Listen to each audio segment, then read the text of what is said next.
Diba sinasabi po naman natin all the deaths na we receive directly from the ground units po natin. So upon verification and pagtatagpo-tagpo po ng data, ito po ang final na data natin. 25 po, to include na yung PNP personnel. We receive our data directly from the units operating therein. And sa pag-classify ng ating mga deaths, baka meron pong iba na criteria silang minimit.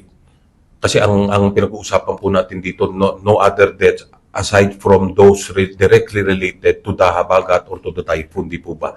So yun ang pwede po doon magkakaroon ng discrepancy kung yung ibang deaths ay hindi nila na-classify as directly related to the habagat.